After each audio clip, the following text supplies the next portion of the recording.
En vez de la causalidad, los físicos propusieron la simetría y afirmaron que las leyes últimas que podemos comprender son principios simétricos. El pensamiento análogo de la medicina antigua, que se expresa en el postulado de Paracelso, microcosmos igual macrocosmos, o en el principio de esoterismo, igual arriba que abajo o dentro que fuera, está muy próximo a esta concepción simétrica. Al contemplar de manera análoga forma y contenido, cuerpo y alma, persona y mundo, nos acercamos más a la realidad que cuando nos empeñamos en buscar causas, ya que la física demuestra que el mundo no está regido por una sucesión causal, sino por una simultaneidad sincrónica. La clave de esta concepción del universo no hay que buscarla en el análisis, sino en la simbología, que asimismo es el centro de la interpretación de los síntomas. Al igual que otros cuadros, los cuadros patológicos no pueden aprehenderse mediante el análisis del material, sino mediante la contemplación de su totalidad. Por muy exhaustivo que sea el análisis del material, el mensaje de un cuadro se nos escapa al intentar captarlo con este método. Únicamente conseguiremos algunos datos sobre la composición de los pigmentos de la pintura, pero suponiendo que se trate de un paisaje otoñal, perderemos toda la atmósfera propia de dicha estación, ya que ésta se encuentra en el simbolismo de los colores y no en su química. A fin de interpretar un cuadro, todos los detalles deben unirse en una impresión general. El total es más que la suma de sus partes. La palabra símbolo proviene del griego symbalien, que significa reunir, juntar. Por lo tanto, para interpretar los cuadros patológicos de las personas en su totalidad, es preciso reunir todas y cada una de las impresiones para lograr una pauta, o bien unir todos los pequeños símbolos para lograr un símbolo más amplio. Pese a la legitimación por parte de la física moderna, se favorece el pensamiento analítico en detrimento del análogo, aunque este último conforma nuestras vidas de manera mucho más amplia de lo que creemos. Cuando conocemos a alguien, nos hacemos una imagen de dicha persona, imagen que se basa en la comprensión de tipo simbólica análoga. Aunque nuestro intelecto quiere convencernos de que las primeras impresiones engañan, no nos dejamos disuadir.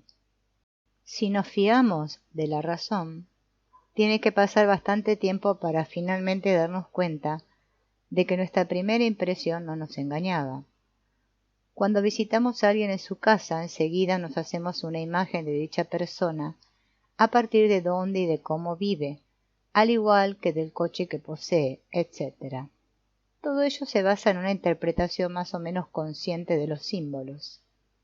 Asimismo, todos los referentes religiosos tienen que ver con el simbolismo y la analogía. Sólo así pueden entenderse los símiles. Cuando al rezar el Padre Nuestro decimos que se haga tu voluntad tanto en la tierra como en el cielo, estamos repitiendo, con otras palabras, el principio esotérico tanto arriba como abajo, por lo que nos movemos en el campo de la analogía. En un examen más atento se pone de manifiesto que incluso las ciencias naturales se basan en un pensamiento de tipo comparativo. Por ejemplo, toda medición no es más que una comparación y una integración o proceso análogo. Tanto si se mide una determinada distancia, la temperatura o la presión, siempre se compara con una escala graduada, y puesto que las mediciones son la base de las ciencias naturales, su fundamento último es el pensamiento comparativo. La afinidad de la medicina con el pensamiento análogo se hace aún más evidente en el campo de la estadística. Una de sus disciplinas predilectas, incluso se intenta reiteradamente obtener pruebas por medio de las estadísticas, por un método por todos conocidos, siempre se induce a error. Por ejemplo, Se pregunta a 100 heroinómanos si anteriormente consumían productos derivados del cannabis, como marihuana o hachís. Si el 90% responde que sí, se afirma que esa es la prueba de que el consumo de cannabis conduce al consumo de heroína. Aunque esto parezca muy lógico, no tiene ningún valor probatorio, ya que solo variando ligeramente la pregunta resultaría que la leche es la droga más peligrosa del mundo, ya que el 100% de heroinómanos y alcohólicos la tomaban antes de desarrollar su adicción. Nuestra intención no es en modo alguno desacreditar las estadísticas, sino todo lo contrario, rehabilitar el pensamiento comparativo subyacente. Las estadísticas pueden aportar información fundamental, pero no pueden demostrar nada porque sus correlaciones no tienen nada que ver con la causalidad. Tanto las mediciones como las estadísticas muestran hasta qué punto está difundido el pensamiento análogo, aunque nos neguemos a aceptarlo. Incluso para la medicina moderna, la simbología sigue teniendo una importancia decisiva. Tal como mostraremos, los símbolos y los rituales que sobre ellos se construyen desempeñan un papel tan determinante como ignorado en la sanidad. Este hecho es positivo porque los cuadros patológicos están compuestos por símbolos y conducen hacia rituales que van en la dirección correcta. Puesto que no existe ninguna cultura antigua ni ninguna sociedad moderna sin rituales, se puede afirmar que estos son parte esencial de nuestra vida. Mientras que se ha estudiado mucho su difusión, aún se sabe muy poco de su efecto. En realidad, la primera teoría que intenta dar una explicación fue formulada en esta última década y es la teoría de Sheldrake de los campos morfogenéticos o formativos. Sheldrake demostró mediante experimentos que entre los diferentes seres vivos existen relaciones que no pueden explicarse de manera lógica.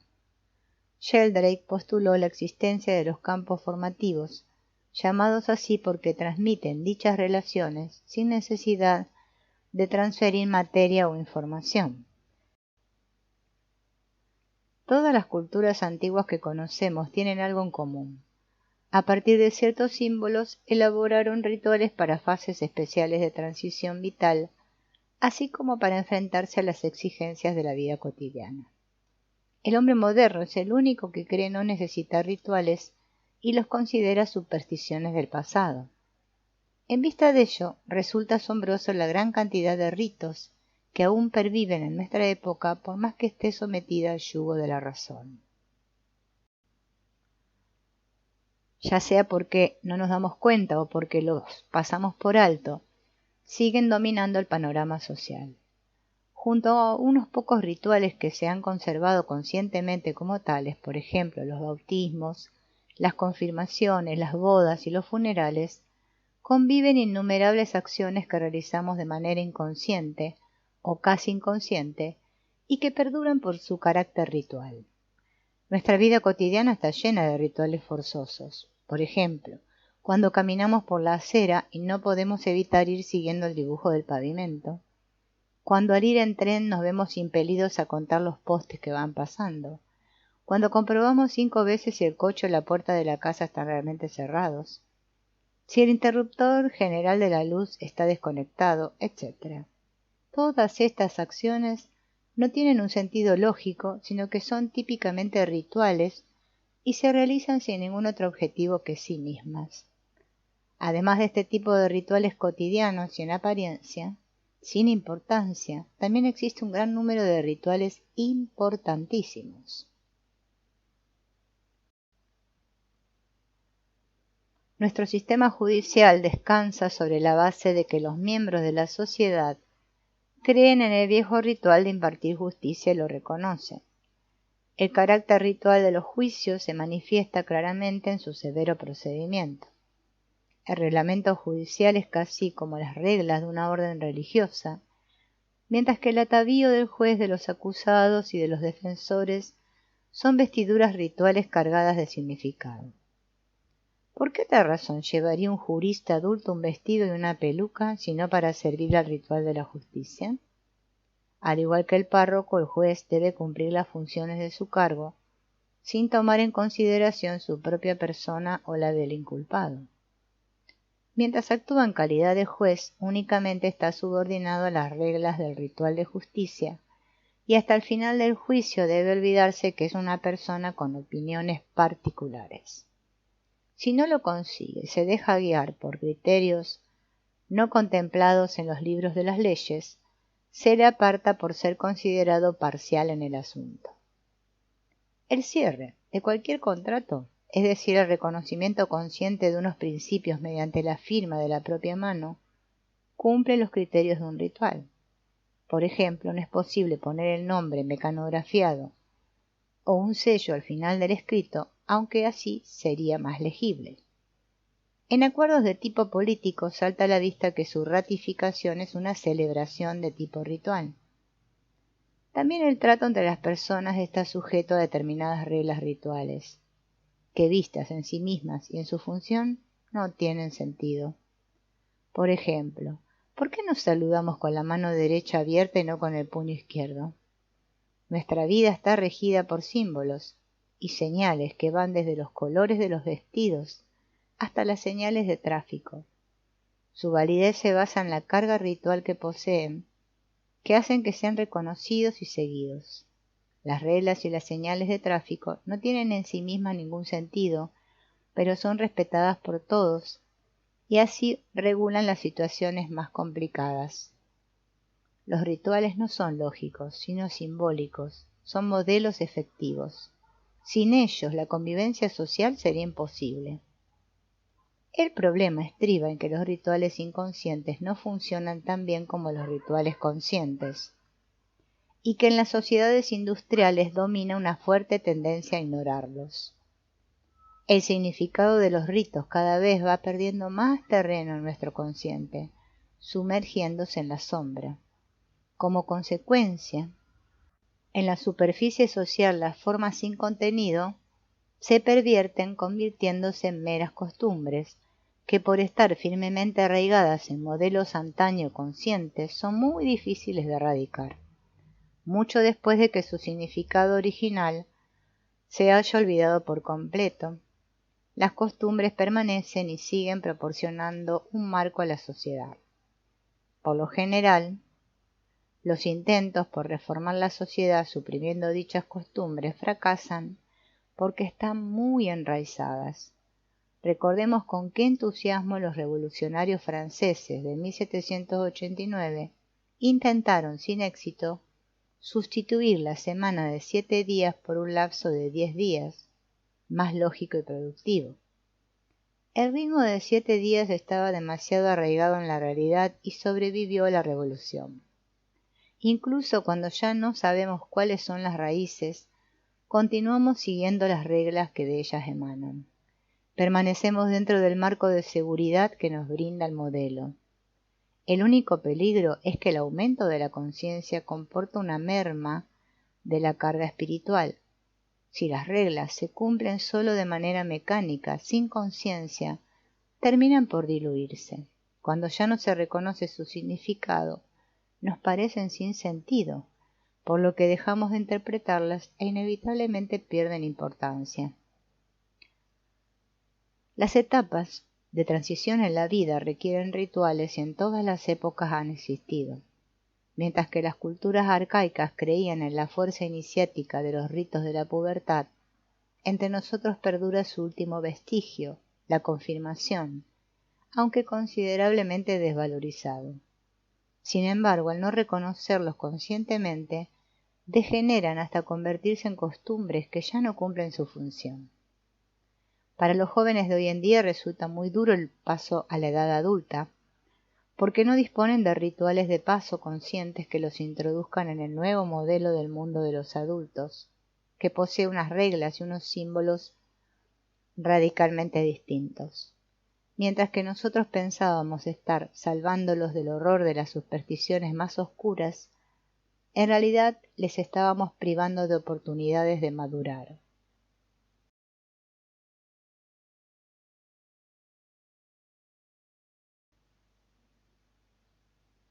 por muy duros y crueles que fuesen los ritos pubertarios de las culturas arcaicas, consistentes por ejemplo en abandonar a los jóvenes durante días en la selva o en oscuras cuevas, en someterlos a sangrientas pruebas para demostrar su valor o enfrentarlos a apariciones de espíritus para luchar contra el pánico, estaban dentro del campo de lo tolerable y les conducían al mundo de los adultos.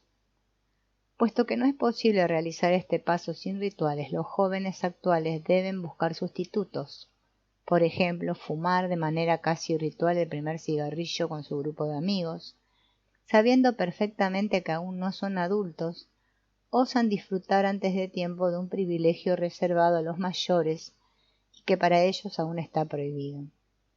Al romper este tabú, buscan inconscientemente ganarse el acceso al nuevo modelo. Al igual que en los ritos pubertarios arcaicos, el miedo es un elemento siempre presente. Ese nuevo mundo es peligroso, tal como demuestran las náuseas y la diarrea que se sienten al fumar ese primer cigarrillo, y que por lo general asociamos con la sensación de miedo. Sin embargo, con valor y agresividad hacen frente a estas dificultades iniciales. Otro importante ritual sustitutivo es el examen de conducir.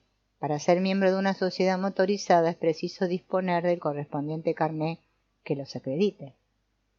Después de aprobar el examen en sí, empiezan las pruebas de valor en las carreteras, el número y el tipo de accidentes de automóvil que se sufren durante el año siguiente a conseguir el carné de conducir. Muestran que, sobre todo los jóvenes, eligen este camino para realizar su aprendizaje del miedo.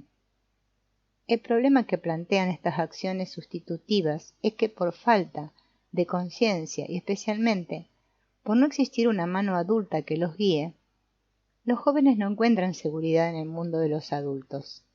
Así quedan estancados en el ritual sustitutivo y se convierten en fumadores empedernidos, en locos al volante o en conductores suicidas, pero no se hacen adultos. Antaño los jóvenes artesanos eran enviados a correr mundo, y hasta hace algunos años muchas chicas trabajaban como au pair en el extranjero para acumular experiencias y madurar. La sociedad aún era consciente de lo peligroso que pueden ser los jóvenes ingenuos que no prueban sus armas en la vida. En la actualidad es habitual que los jóvenes permanezcan en sus casas, arropados por el amor paterno y especialmente materno, legitimados por determinadas doctrinas de la reforma pedagógica. En esta situación las calles, aunque representen un peligro, son una vía de escape. Las películas de terror, cuyo gran éxito puede explicarse a sí mismo por el déficit de miedo, pánico y aventuras de los jóvenes, no son capaces de llenar el vacío, sino que simplemente lo ilustran. En épocas pasadas, el inicio de la vida y el fin de la misma estaban marcados por un ritual de nacimiento y de muerte respectivamente. En la actualidad, ambos acontecimientos se producen en las clínicas, que son auténticos baluartes de ritos inconscientes. Los rituales que dominan la medicina pueden ayudarnos a comprender el valor general de la ritualización en los procesos de curación. Manteniendo los ojos bien abiertos en las clínicas modernas se descubre una cantidad pasmosa de sortilegios que no tienen nada que envidiar a los de los brujos. En tiempos arcaicos, cuando los pacientes se ponían en manos del hechicero, debían confiar ciegamente en él, perdían toda capacidad de decisión, entregándose al poder divino o al del chamán como su representante. Actualmente ponemos en escena de manera aún más aparatosa un efecto similar. El paciente de hoy en día también debe abandonar su derecho de decisión a la puerta de la clínica, que sigue siendo un lugar importantísimo ya que representa el umbral al otro mundo, tal como lo eran las puertas de los templos antiguos. El mundo que comienza tras la puerta causa temor por su complejidad y por la enfermedad que en él reina. Es frecuente que el paciente se sienta angustiado por todas las cosas que se le vienen encima y que no puede comprender.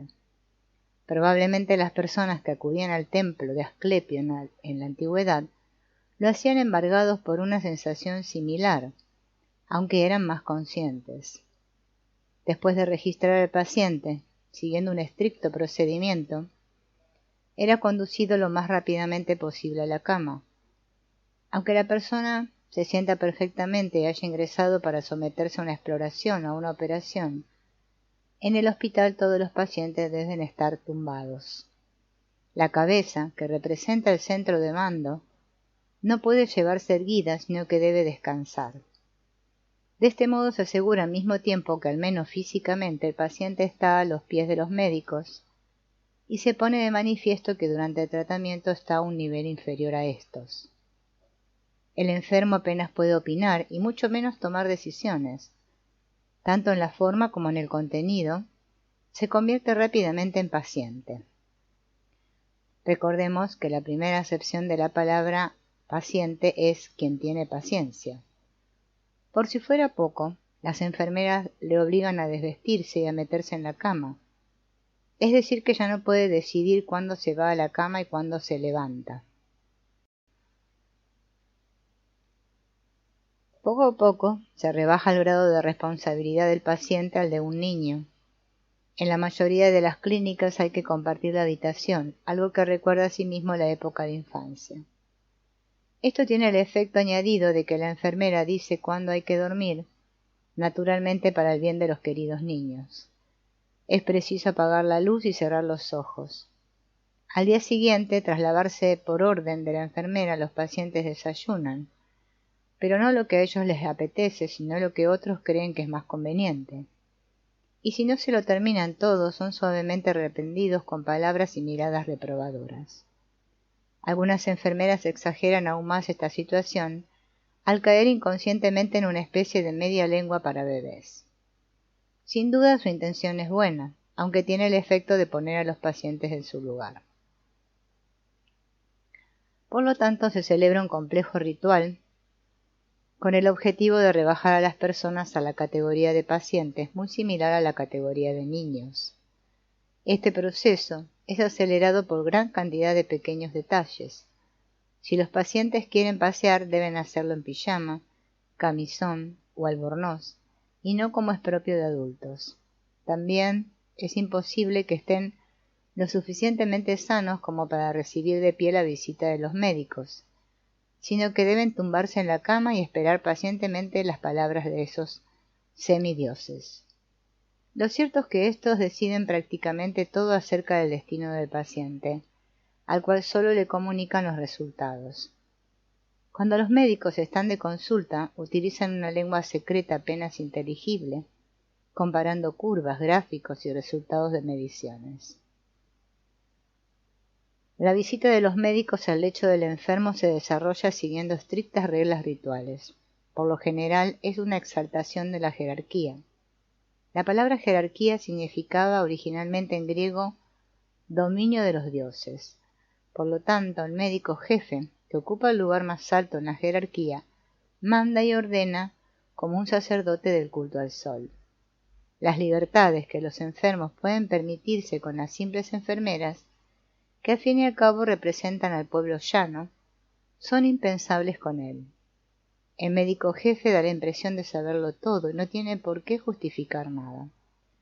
Es probable que a algunos pacientes les recuerde la figura de un padre estricto, el cabeza de familia, y si no sienten por él un respeto y una deferencia espontáneos, se imponen a la fuerza. Los intentos realizados en esta época democrática por eliminar las jerarquías han topado con una fuerte resistencia, especialmente en la medicina. Aunque Dios es el único que decide sobre la vida y la muerte, el gremio de los médicos ha conseguido aproximarse a la figura divina. Si pasamos revista a todos los rasgos que caracterizan exteriormente al chamán, nos damos cuenta de que los médicos también los poseen. Ambos llevan una indumentaria muy especial, y no solo en lo referente a los colores. Las diferencias en las jerarquías se expresan incluso en el corte de las batas, aunque en la actualidad las enfermeras ya no están obligadas a llevar cofias. Pobre de la que se atreva a ponerse una bata de cuello alto, usurpando así un privilegio reservado a los médicos. Los chamanes acostumbran a llevar amuletos a los que se atribuyen fuerza curativa. En su lugar, los médicos llevan estetoscopios, que cuando se presenta la ocasión imponen sobre el corazón del paciente u otros puntos vitales. Frecuentemente los chamanes utilizan un lenguaje totalmente inteligible para los no iniciados y realizan acciones rituales cuyo significado último solo ellos conocen. Los médicos modernos no tienen nada que envidiarles en estos dos aspectos. Por lo general, la dignidad del curandero se manifiesta en un comportamiento caracterizado por su desprecio hacia las cuestiones mundanas. Los médicos pueden permitirse hacer esperar a sus pacientes y, debido a la jerarquía, tratarlos como a sus inferiores. Naturalmente, ellos no se mezclan en los asuntos materiales, sino que otros recogen en su nombre los frutos de su trabajo. Los médicos continúan haciendo un uso considerable de estas posibilidades, especialmente frente a los pacientes y sus seguros médicos, así como a las empresas farmacéuticas dispuestas a colaborar. Y como siempre ha sido, tienen ayudantes que se encargan de realizar esta poco digna tarea. Recordemos que los curanderos se rodean, asimismo, de signos mágicos para ganarse el respeto de los no iniciados, impresionarlos e incluso infundirles miedo. En este contexto, cabe mencionar el que ha sido el referente histórico de los médicos, la serpiente, o más concretamente el áspid que se enrosca peligrosamente en la vara de Esculapio. Esculapio, el patrón de los médicos, dominaba la serpiente y su mundo, que representa la polaridad. El verdadero sanador se distingue por su irradiación, simbolizada de manera patente por un halo alrededor de la cabeza. En este sentido, los médicos tienen que conformarse con un pobre sustituto, aunque llama la atención que el prototipo de médico se representa habitualmente como un otorrinolaringólogo con oftalmoscopio, un objeto que al menos tiene forma de corona, y en la parte anterior, que va sobre la frente, lleva un espejo con resplandeciente símbolo solar, que aparte de atraer los rayos de luz, atrae la atención de los no iniciados. Esta descripción, no exenta de ironía hacia todo lo que rodea la figura del médico, desde su puesto halo hasta el certificado de baja, puede despertar la impresión de que se trata de reliquias anticuadas que demuestran el ansia de poder de los médicos o su megalomanía. No obstante, este juicio equivaldría a ver solo una cara de la medalla. La otra es que es el modelo central de una medicina que ni siquiera ella misma sabe por qué sigue siendo válido. La enfermedad siempre significa regresión y coloca automáticamente a las personas en una posición de desvalimiento y de impotencia. La postura horizontal del cuerpo pone en su justo lugar algunas cosas que estaban trocadas. No tenemos la vida en nuestros pies, sino a la inversa. La actitud de humildad, juntamente con la tranquilidad recobrada y la obligación de someterse al modelo de que se haga tu voluntad, tiene un efecto curativo. Por lo tanto, la enfermedad nos ofrece la oportunidad de tomarnos unas vacaciones y abandonar la fatigosa actitud humana, que podría definirse como que se haga mi voluntad. Cuanto más conscientemente se acepte el desvalimiento y la consiguiente humildad, tanto más efectivo es el ritual de curación.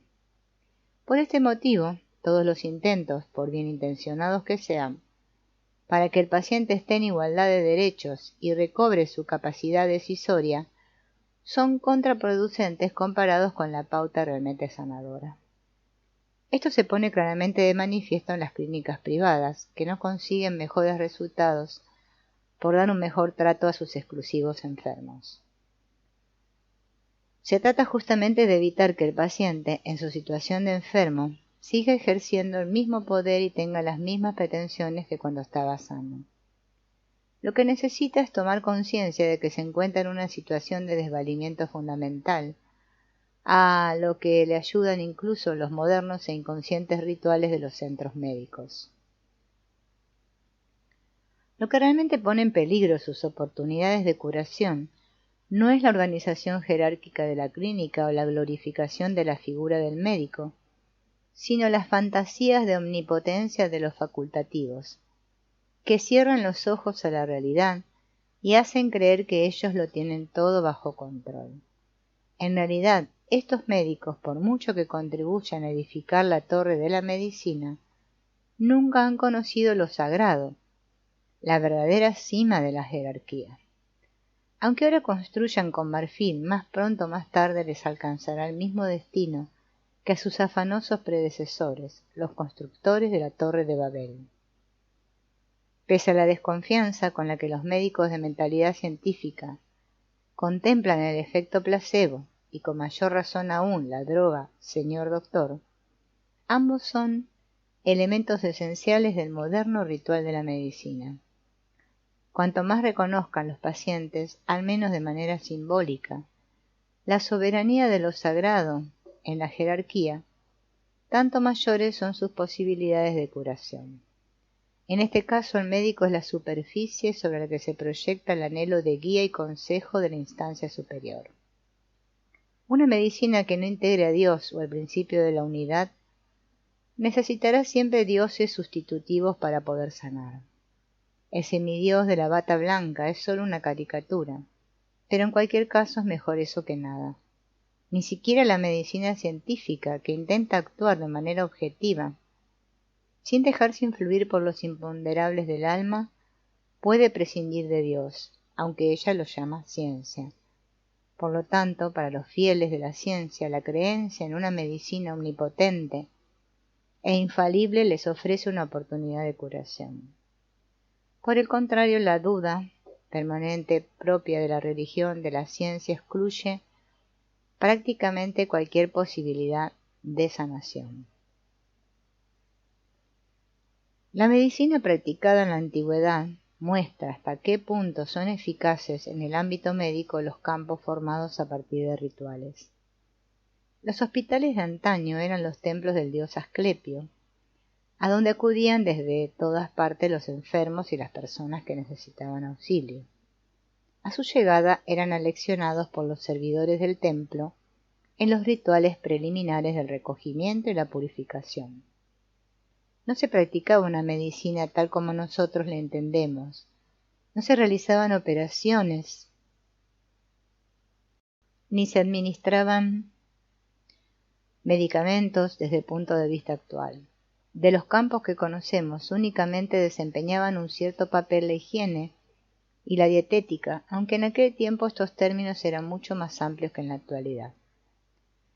El centro de ese tipo de medicina era el templo de Asclepio, en tanto que espacio físico.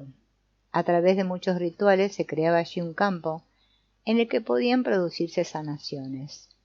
Durante semanas se preparaba al paciente para ser sometido en la noche decisiva de su estancia en el templo, la llamada incubación, el sueño en el templo. En esa noche en especial el enfermo pernoctaba en un lugar determinado del templo, preparado con una luz adecuada y esencias aromáticas.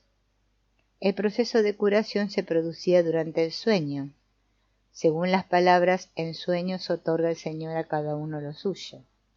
El paciente soñaba en la solución a su problema, ya fuera directamente en imágenes o se le aparecía Asclepio, el cual indicaba el camino a seguir. Para nosotros esto puede sonar un poco ingenuo, aunque no deberíamos olvidar que esa medicina lograba buenos resultados y que realmente sanaba. La psicología moderna diría que se creaba un espacio en el que la solución podía emerger del inconsciente. Si otorgamos al término sanación un sentido más amplio y profundo, no entendiendo solo reparación, la medicina de la antigüedad no desmerece frente a la medicina actual. Al contrario, tenía conciencia de una serie de procesos que nosotros estamos empezando a redescubrir ahora. A medida que aprendemos a tomar conciencia de los campos que nos gobiernan y cómo actuar con ellos, aumenta nuestro respeto por la medicina antigua. Dicha medicina se basaba en el conocimiento de los rituales. Existen muchos indicios que apuntan a que los campos morfogenéticos son las estructuras en las que realmente se desarrollan los procesos y también las curaciones. Incluso el proceso más importante, la evolución, puede explicarse de esta manera. Los campos proporcionan el marco en el que el desarrollo avanza cautelosamente. No obstante, del mismo modo que no cualquier cuadro encaja en cualquier marco, no todo es posible en la evolución, sino solo aquello que encaja en un marco ya existente.